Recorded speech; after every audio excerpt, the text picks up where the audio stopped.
निधि अपनी सहेली सोनम और प्रीति के साथ पार्क में खेल रही थी कि तभी निधि झूले से गिर जाती है और उसके माथे पर थोड़ी सी चोट आ जाती है।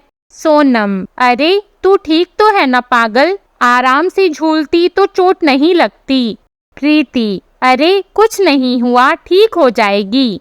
निधि, तुम दोनों सहेलियां मेरी बेस्ट फ्रेंड हो। थैंक गॉड कि मुझे इतनी अच्छी बेस्ट फ्रेंड्स मिली, मैं बहुत खुश हूँ।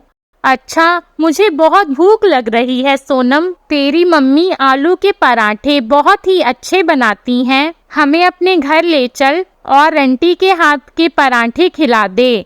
सोनम, हाँ हाँ तो चलो ना, मैंने कब मना किया है।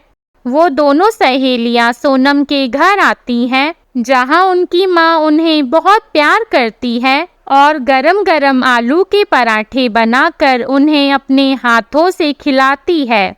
तभी निधि की माँ शालिनी उनके घर आती है, जो कि बहुत अमीर और घमंडी होती है। वो निधि से कहती है, निधि बेटा, तुम इन गरीबों के घर क्या कर रही हो? ये लोग गरीब हैं, कितनी गंदगी में रहते हैं। कहीं तुम्हें अजीब खाना बनाकर खिला दिया तो फिर तो तुम बीमार हो जाओगी। ये सब चाहते ही हैं कि अमीर के बच्चे बीमार पड़े रहें।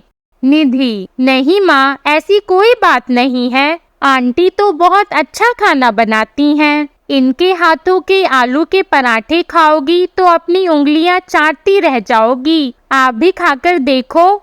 शालिनी, मुझे इन गरीबों का खाना नहीं खाना, ना ही तुम्हें खाना चाहिए। और तुम प्रीति बेटा, अगर तुम्हारी मम्मा को पता चला तो तुम्हें पता है ना वो तुम्हें कितना डांटेंगी। अब चलो तुम दोनों यहाँ से। प्रीति, ओहो, अब तो हमें जाना पड़ेगा। निधि, बाय आंटी, बाय सोनम। इसके बाद दोनों बच्चियां शालिनी के साथ अपने अपने घर चली जाती हैं। दरअसल सोनम बहुत ही गरीब घर से थी, लेकिन उसके माता पिता खूब मेहनत करके उसे प्राइवेट स्कूल में पढ़ाते थे, जहां उसकी दोस्ती निधि और प्रीति से हो जाती है। वो तीनों बेस्ट फ्रेंड्स बन जाती हैं। पढ़ाई लिखाई के साथ तीनों का खेलना कूदना भी एक साथ होता था। ऐसे ही समय गुजर जाता है और तीनों ही लड़कियां अपनी 12वीं पूरी कर लेती हैं। प्रीति, सोनम, हम बहुत दिनों से तुमसे एक बात करना चाहते हैं। सोनम, हाँ तो कहो ना। निधि, बात ये है सोनम कि हमारे मम्मी पापा हमें फर्दर स्टडीज के लिए फॉरेन कंट्री भेजना चाहते हैं।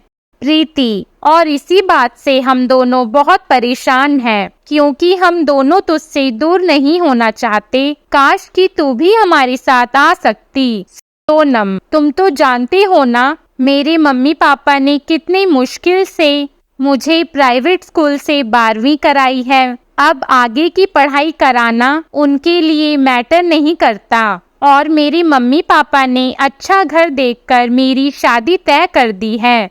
3 दिन बाद मेरी शादी है।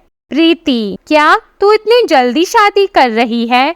निधि, अब हम तेरे बिना कैसे रहेंगे यार।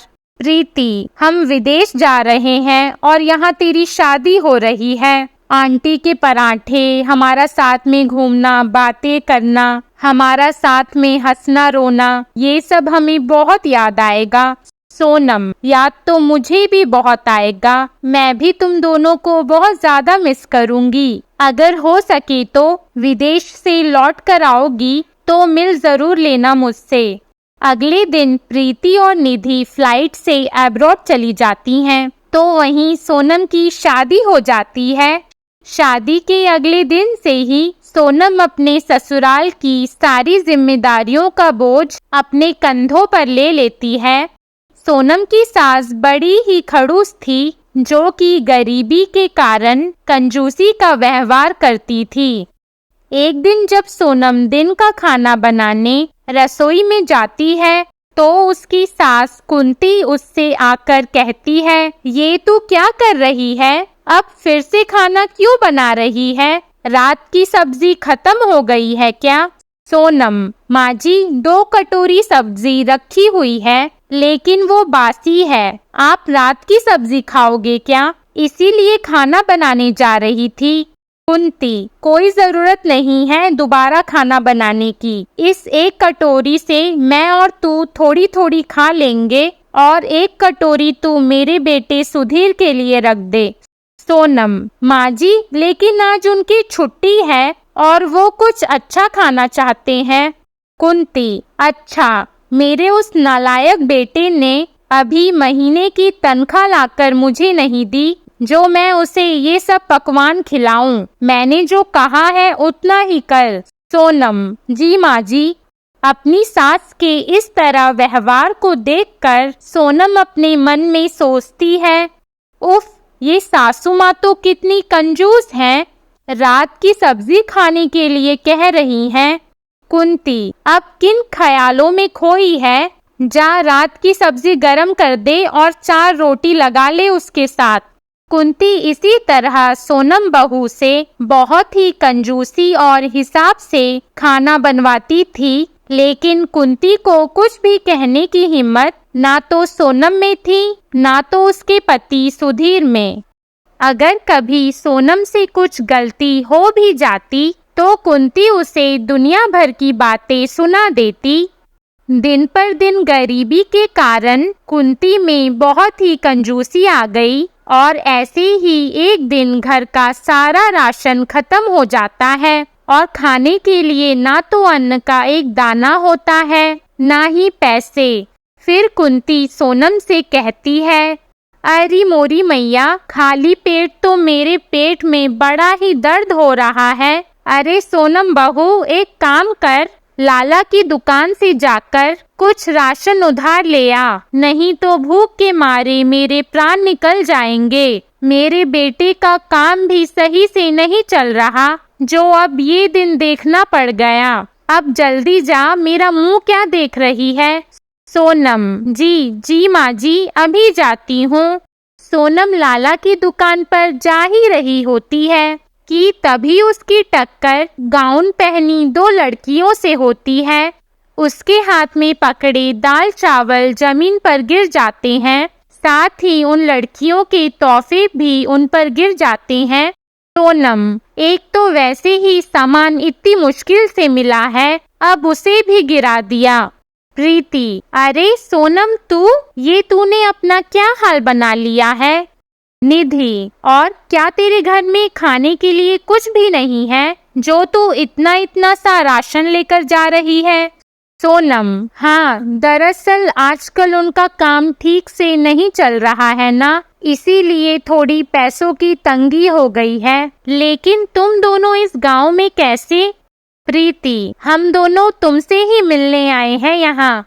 सोनम, मैं बहुत खुश हूँ कि तुम दोनों मुझसे मिलने आई हो। चलो आओ, मेरे ससुराल आओ मेरे साथ। प्रीति और निधि सोनम के ससुराल की हालत देखकर सोच में पड़ जाती हैं। निधि मन ही मन, अरे ये तो सोनम के घर से भी ज्यादा गरीब हैं। पता नहीं वो बेचारी कैसे गुजारा कर रही होगी। सोनम, देखिए माँ जी, कौन आया है? ये दोनों मेरी बचपन की सहेलियां हैं। कुंती, अच्छा, ये तो दिखने में बड़े ही अमीर घर की लगती हैं। सोनम, जी माँ जी। अच्छा, तुम दोनों बैठो, मैं चाय लेकर आती हूँ।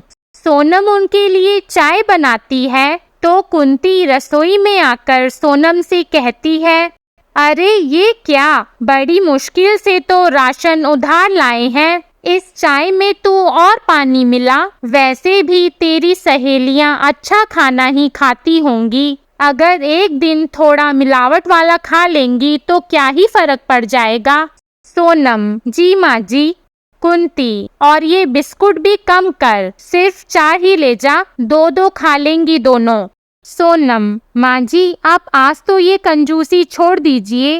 तभी प्रीति चुपके से ये सब देख लेती है, लेकिन कुछ कहती नहीं। कुछ देर बाद सोनम उनको चाय देती है, जिसे पीकर प्रीति कहती है, अरे वाह, तूने तो बड़ी अच्छी चाय बनाई है। अच्छा, वैसे कैसे कट रहे हैं तेरे दिन? सोनम, बहुत अच्छे। अच्छा ससुराल है मेरा, अच्छा पति और माँ जी मुझे बहुत प्यार करती हैं।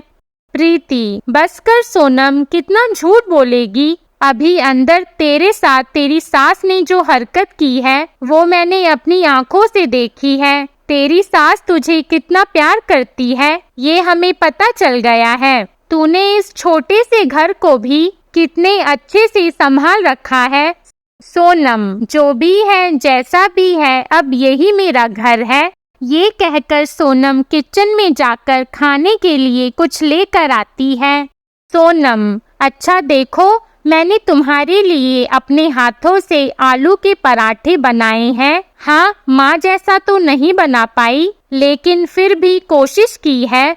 वो दोनों पराठे खाकर खुश हो जाती हैं। तभी वहाँ कुंती आ जाती है।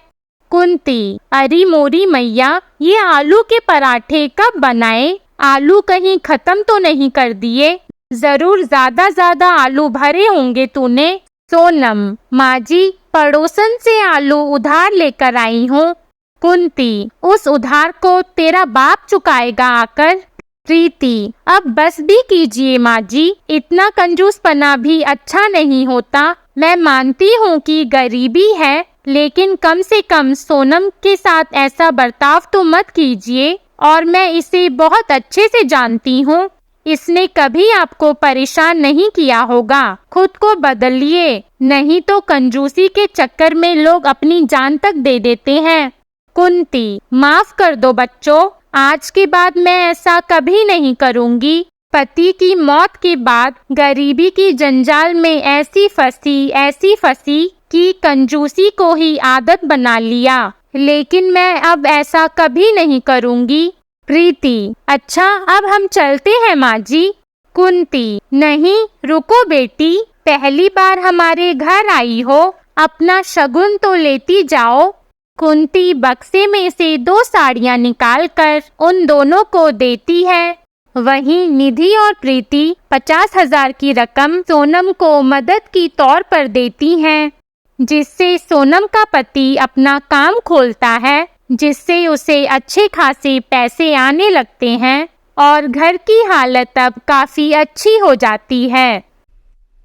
आपको हमारी कहानी कैसी लगी कमेंट करके ज़रूर बताइएगा और हमारी वीडियो को लाइक और ऐसी अन्य कहानियों के लिए हमारे चैनल घर घर की कहानी को सब्सक्राइब कीजिएगा। धन्यवाद।